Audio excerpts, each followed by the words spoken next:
Hello, good afternoon. This is going to be a video on the comprehensive maintenance of a Yamaha 15250 Virago. In this specific case, it's a 1998 model with a 3LS engine. What we're going to do in this video is see how to change the oil, which is every 6,000 kilometers, according to the manufacturer. We're going to change the oil filter, the oil, which is approximately 1.7 L per change. If the oil filter change is included. The type of oil I'm going to put in is 1040 because where I live it's very cold and very hot, and well, 1040 would allow from -10 grams to 40 C. After the oil change, we're going to adjust the valves. And taking advantage of the fact that the valves are adjusted, since the spark plugs and the air filter also have to be removed, I'm going to change both spark plugs and the air filter. I'm also going to change the brake fluid because it hasn't been changed in over 2 years. The valves should be adjusted every 6,000 kilometers, at least the check, according to the manufacturer. And then, later on, what I'll do is change the 2 tires and balance them. And that's it. I'm also going to adjust the idle. And with that, everything is done. Change the oil filter, change the air filter, change the spark plugs, change the oil, change the brake fluid and adjust the valves. And in this case, I'll also replace both tires. I was going to change the front brake pad too, but this one is fine. It doesn't need to be changed, it still has a lot of life left. Well, to change the oil, the first thing to do, as I've already done before starting the video, is to warm up the engine. The engine should be at operating temperature so that the oil is somewhat less viscous, and when all the oil is drained, as much of the old oil as possible comes out and almost all of it is new oil.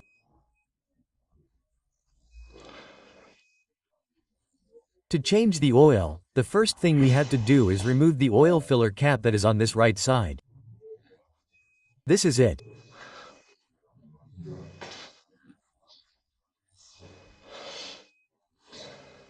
Next, we must place a container to collect all the old oil and loosen the oil drain nut.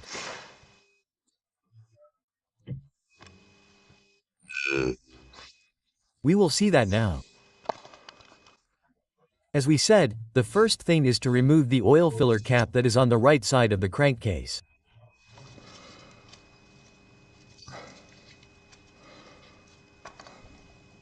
Removed.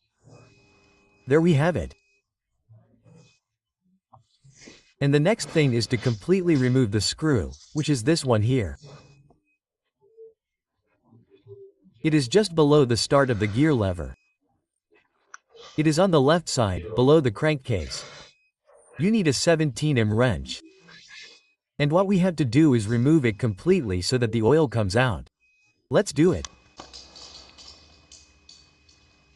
Here we can see how the oil comes out.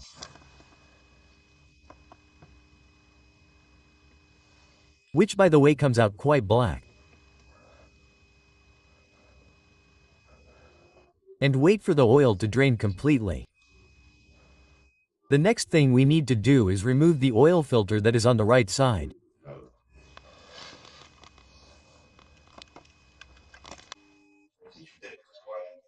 The next step before putting the new oil filter back in is to retighten the oil filler cap screw. As you can see, when I moved the oil filter container, there is still a little bit of oil left and it has stained me a little. In other words, as soon as I put the cap back in, I clean the floor to work as clean as possible. Therefore, before putting the new filter in, we must, as indicated in the workshop manual, put the drain plug back in. The drain plug has a torque of 34 Newton meters.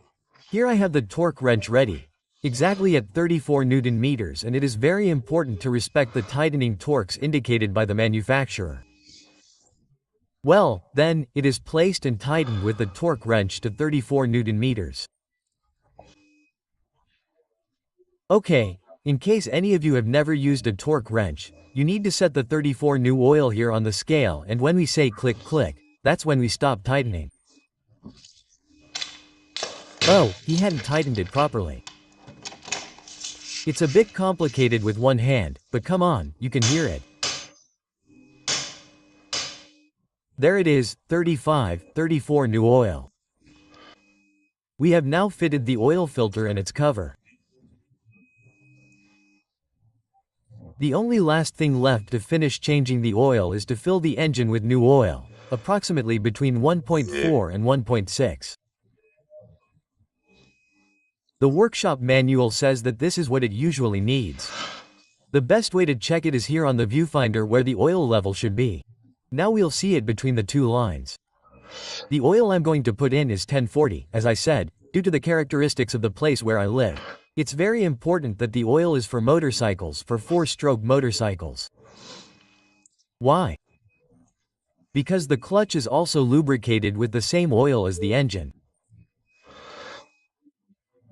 And an oil that is not specifically for motorcycles, such as car oil, does not normally work well with the clutch and could damage the clutch.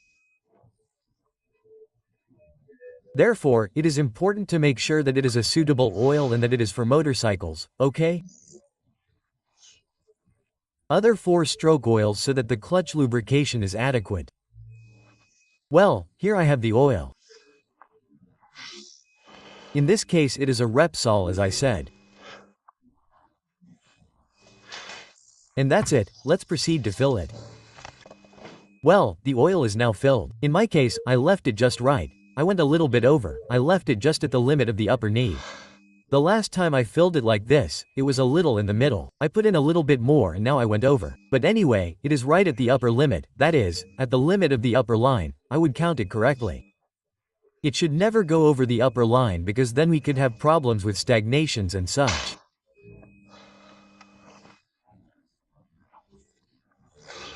Okay, now all we have to do is remove the funnel. Put the cap back in and that's it, the engine oil would be changed.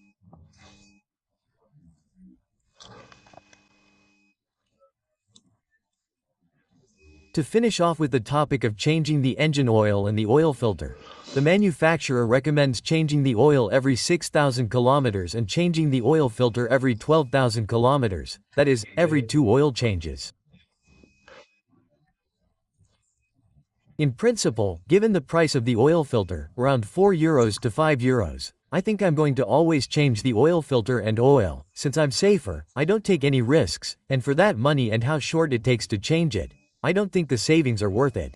In short, the manufacturer says to change the oil filter every 2 oil changes, that is, every 12,000 kilometers. This particular bike currently has 16,494 kilometers. So it's time to change it at 22,500 kilometers. Now it's time to change the oil filter. It's housed here on the right side of the crankcase. Is to loosen these 3 Phillips screws and it will come out. Now we can see it. When the 3 screws are loosened, the oil filter cover has already come out. The longest screw is the one that goes here on the far right. Okay, it was getting a little bit. Let's take it out. Oil will continue to come out. This is the old one and here we have the new one with the rest of the elements. Well, now I'm going to put the new filter in, there's no mystery. I've put a little oil on the 2 O-rings, here and here. The other rubber O-ring, also in oil. Put the filter in its place and tighten the cover again. Okay,